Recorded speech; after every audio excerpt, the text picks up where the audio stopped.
I'm creating this quick video to show you how to use a Google form in order to do a really quick check of student work. That isn't necessarily something that you give them a ton of feedback on, but it's just a means of seeing, okay, are they doing what I'm asking them to do in a quick, less evaluative way. So I use this for our binder check. So whenever a student does a set of notes or activity or reading guide, they get a stamp for it if it's on time, and then I count those stamps and I do essentially a binder check. I give them points based off of that every unit. So instead of doing a paper rubric where I count everything and put it on there and then put it in progress book and give it back to the student, I decided to use a Google form. So I created a Google form just titling it binder check. And just a quick thing, students will never see this. This is simply for my purposes, and then I'll talk to you about how I communicate it to students in a moment. So to make sure that the spreadsheet that is populated from this Google form says what I want it to say, I set it up where I establish the bell first, the student's last name and the first name, and then I give different categories as to how we administer points.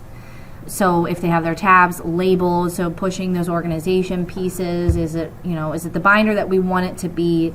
And then finally, for all the notes and reading guides and the total being dependent on the unit, I have in my mind what that total at possible points is each unit, so I don't record it there. And then comments are things like you were missing blah, blah, blah, whatever the assignment was, or why aren't you putting time into doing the notes and reading guides on time, something like that. And then again, I'll tell you where I see those. So I have it bookmarked up here. So let's say it is test day, students put all their binders back on a table, and I come over to check a binder. I'm gonna go up here, I've already bookmarked it. I click on binder check and bam, this is the form that I fill out, and I'll fill it out for every single student. It takes me, no joke, 10 seconds to fill this thing out. So let's say it's my first bell, let's say it's Jane Smith or something, Janie, and then she gets, good, she's got all her organization pieces, and then I count her stamps, she's got 15 out of, say, 16, and then I say something like, great job on having everything, this unit, big improvement, something like that, and then I click submit. When I click submit, it's going to go over to my spreadsheet here, and this is where I need to then do some organizing. So let's say I get my online students, my first bell and my fourth bell students, I get all their binders checked, and all of their responses are populated here. Right now you're only seeing my fourth bell, but normally you would see everyone. What I'm going to do is I'm going to duplicate this spreadsheet. Notice that it becomes a copy of, right? And then I'm going to organize everything. So under bell, I'm going to select, okay, I want to establish that all of my first bell online and fourth bell students are separated. So I'm going to sort that A to Z. And then all my first bell, fourth bell students are going to be grouped. Then I'm going to, in this sheet, I'm going to title it fourth bell. So I'm going to rename it fourth bell unit 8, let's say. And then I'm going to delete all of the first bell students. I don't have them in there right now, but let's say that all of these would be first bell students. So I'm going to highlight them and delete those rows, right? Oopsie, I'm going to delete them. And then I'll go back here, and if this were all first bell students, I would then delete the fourth bell students, etc. I think you kind of get that picture. Then I can go back, and under the student last name column, I will alphabetize, sort sheet A to Z.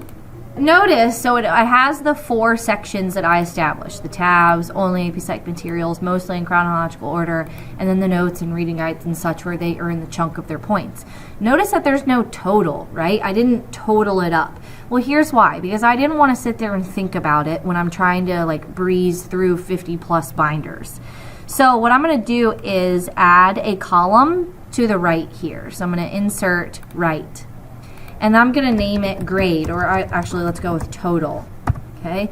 And then I'm going to highlight all of these, just all of, say, Holly's here. I'm going to highlight all of those. I'm going to insert function sum. Bam. Click enter. There's her total. Okay, so it's 33 out of, I think, a possible of 35, something like that. So instead of going through and highlighting every single one of these, insert function sum, enter, I'm going to highlight this one where I just inserted that that formatting, right, that function, and I'm going to click Control C. That copies that cell. Notice that it's like got a dotted line around it now. I'm going to go down next to every student's total, and I'm going to click Control V. Control V. Control V. Notice that as I do this, all the sums are different. So it's not just copying the number 33 up above, it copied the function that I entered in that cell. So that saves a ton of time and not having to highlight and insert function, etc.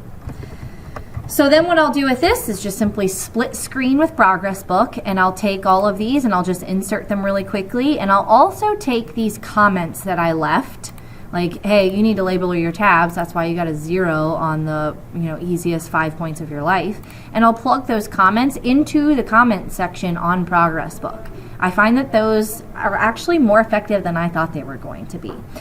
So that sums up Google Forms and how to use them really quickly, and trying to be using a little less paper, but also more efficient in checking something that could take you forever. So I hope it was helpful, and let us know if you have any questions.